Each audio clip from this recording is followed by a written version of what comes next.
Olá, gurizada. Aqui é o professor Giovanni falando.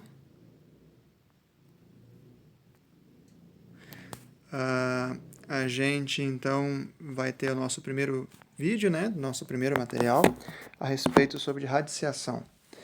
Então, essa primeira parte é uma introdução, por assim dizer, uma reintrodução ao assunto e sobre como a gente simplifica expressões matemáticas, né? Frases matemáticas, com base nas propriedades delas que vocês também já conhecem. Então, em princípio, não é nada novo, é só, né, relembrar alguns pontos sobre radiciação. Então, relembrando então que a radiciação é a operação matemática que a gente realiza sobre um certo valor para identificar a raiz dele. O que isso significa? Raiz no sentido de origem, ou seja, tirar a raiz de um número é descobrir qual o número que originou, né, o número que a gente está tirando a raiz, através de uma potência. Por exemplo, então, ali vamos olhar o primeiro. A gente dizer que raiz quadrada de 4 é igual a 2 é porque 2 ao quadrado, ou 2 elevado ao quadrado, é igual a 4. Ou seja, o número 2 é a raiz origem quadrada do valor 4. Seguindo a mesma lógica, vamos pular para o terceiro exemplo. A raiz quinta de 243 é igual a 3, porque 3 elevado à quinta potência é igual a 243. Eu posso então entender que o número 3 é a raiz origem quinta do valor 243, tá?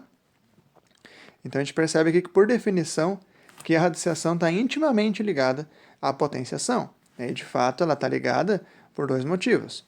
Primeiro, porque ela é a operação inversa da potenciação, ou seja, para resolver equações em que a incógnita possui um expoente, a gente precisa lançar mão da radiciação, e tem ali um pequeno exemplo, né? A gente começa então com a expressão x ao quadrado mais 2 igual a 6. Então, a gente primeiro, para isolar o x, a gente elimina aquele 2 ali, subtraindo de 2 de ambos os lados. Então, a gente vai obter x ao quadrado igual a 4. E agora, o que a gente faz? Para eliminar aquele 2 que está ali em cima, como ele é um expoente, a gente precisa aplicar a operação inversa do que ele é. Como o 2, aquela ali é uma operação de potenciação, a gente faz o inverso, que é a radiciação, que é o que a gente está relembrando aqui. Então, por isso que a gente tira a raiz de ambos os lados, e a gente vai poder, então, obter que x é igual a 2, ou, a gente vai ver mais para frente porque que tem esse ou, menos 2. Tá? Por definição, a raiz de um número positivo vai ser positiva. Tá? Por exemplo, raiz de 4 é 2. Tudo bem? Ainda que menos 2 vezes menos 2 também seja 4, a gente define que a raiz de 4 é 2. Tá? Mas quando a gente for entrar em equações, a gente vai discutir melhor essa diferenciação do ou ali. Tá?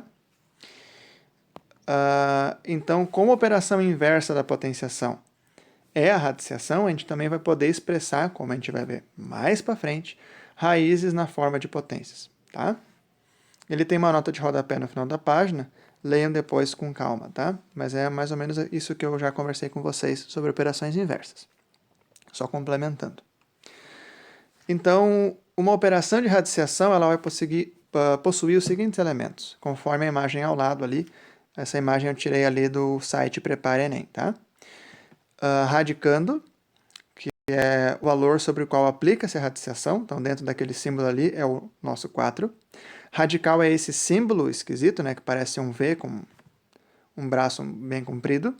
Raiz, que é o resultado do nosso cálculo. E o índice, que é o número pequenininho ali em cima da raiz, tá, que vai indicar o tipo de raiz que a gente está falando. Quando não tem nada, é porque é 2. Tá? Sobre expressões, então, com raiz. Tá? Devido, então, à sua própria definição, né, do que é raiz, nem sempre os resultados vão ser racionais, ou seja, a gente não consegue expressar eles na forma de uma razão com números inteiros. Tá? Lembrando que números racionais seriam, por exemplo, 0,25, 0,125, que a gente pode escrever, respectivamente, 1/4 ou 1/8, dá no mesmo, né? 0,25 é 1/4, 0,125 é 1/8. Isso são exemplos de números racionais. Agora, quando um valor não possui raiz racional, a gente quer dizer que essa raiz ela é irracional, ou seja, não tem como expressar o resultado daquela raiz através de uma fração bonitinha, que nem 1/4, 1/8, etc. Tá? Então, por exemplo, raízes de números primos sempre vão ser irracionais, porque não tem um número inteiro, tá, que multiplicado por ele mesmo vai dar 2. Tá? ou mesmo fracionário, né? Que multiplicado por ele mesmo vai dar 2. E a mesma coisa segue para 3, para 5, para qualquer número primo. Tem um complemento depois que a gente vai fazer, mas só para a gente iniciar a conversa. Então, quando a gente vai resolver expressões com raízes, como aquelas que tu pode já olhar ali na frente, quando a gente chegar no momento em que a gente escreve que a gente vai ter só uma raiz de um número primo, que nem 3, que nem raiz de 7, que nem raiz de 11, a gente vai deixar ela assim, tá? E aqui tem outra nota de rodapé, tu pode olhar depois ali com calma, tá? Mas, em geral, então, a gente deixa, nos nossos estudos aqui de matemática, a gente deixa a raiz de número primo quietinha, ou seja, aquela raiz que não tem como tirar, né, a não ser na calculadora, a gente deixa ela quietinha. Tá? Então, se tu não fez ainda, pause o vídeo e veja aqueles exemplos A, B, C, D e E ali e tenta fazer aquilo dali. Se, por exemplo, que nem raiz de 2 mais raiz de 3, será que dá para somar? Não dá? Vou me fazer de louco agora. Não sei. Tenta fazer... olha, né, os exercícios, tenta fazer, ver o que é possível calcular, ou se raiz de 2 mais raiz de 3 é só o que dá para simplificar. Tá? Veja conforme tu lembra as regras. Mas não siga para frente, a resposta está mais na frente. Logo em seguida eu vou falar sobre isso, mas pause o vídeo para tu poder fazer então a atividade agora, tá? Continuando em 3, 2, 1.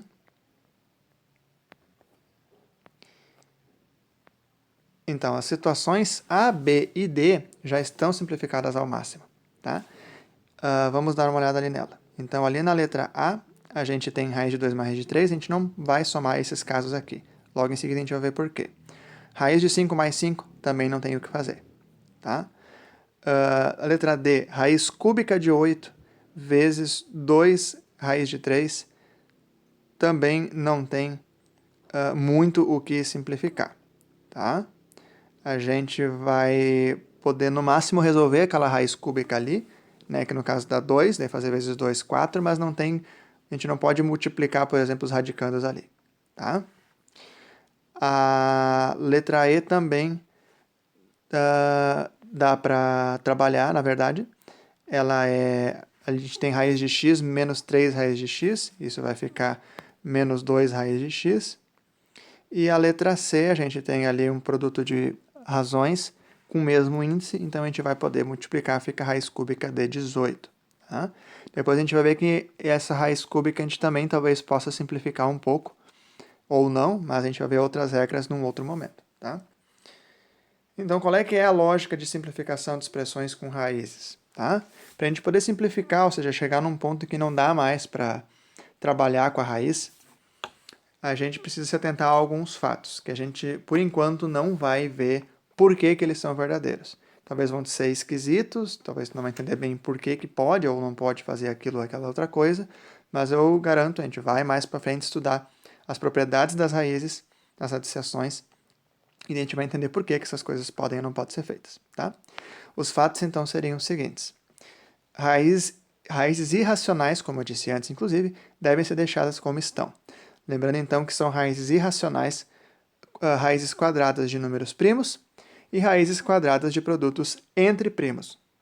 Que nem 6, né?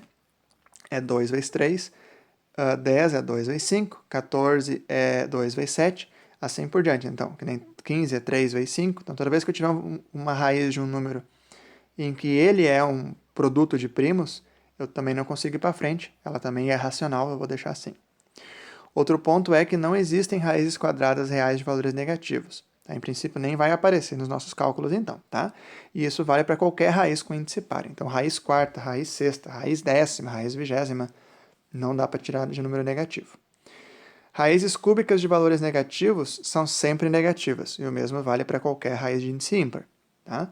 Por exemplo, raiz cúbica de menos 1, ou raiz quinta de menos 1, é menos 1. Ou raiz cúbica de menos alguma coisa vai ser menos alguma outra coisa. Tá? Outro ponto é que a gente não soma nem subtrai qualquer tipo de raiz. Tá? Apenas os coeficientes e apenas se os seus radicandos e índices forem iguais. Então, veja o primeiro caso ali, 2 raiz de 3 mais 3 raiz de 3, eu posso simplificar para 5 raiz de 3 e parou aí. 3 é primo, então aquela raiz fica daquele jeito. Ali embaixo eu tenho 3 vezes raiz sétima de 5, menos 7 raiz sétima, raiz sétima de 7, menos 5, raiz sétima de 5, perdão. Então, o que eu posso juntar ali só? O 3, raiz sétima de 5, com o menos raiz sétima de 5, porque o índice e os radicandos são iguais. Então, eu vou ficar 3 menos 1, 2 raiz sétima de 5. E sobra, então, o raiz sétima de 7. O que eu posso fazer? O que eu posso lidar com duas raízes, né, juntas? O que eu posso fazer é multiplicar ou dividir os radicandos, mas só se os índices forem os mesmos. Então, ali a gente tem um exemplo, raiz cúbica de 2 vezes raiz cúbica de 3, eu posso multiplicar os radicandos. Então, eu posso fazer que isso significa raiz cúbica de 6, que é 2 vezes 3. Também posso lidar ali com a raiz quarta de 14, com no denominador raiz quarta de 7. Então, 14 por 7, 2. Então, eu posso simplificar aquilo ali daquela maneira. Mas trancou aí, porque raiz cúbica de 6 e raiz quarta de 2 não tem o mesmo índice, então eu não posso ir para frente. Então, parou ali, é o máximo que dá para simplificar.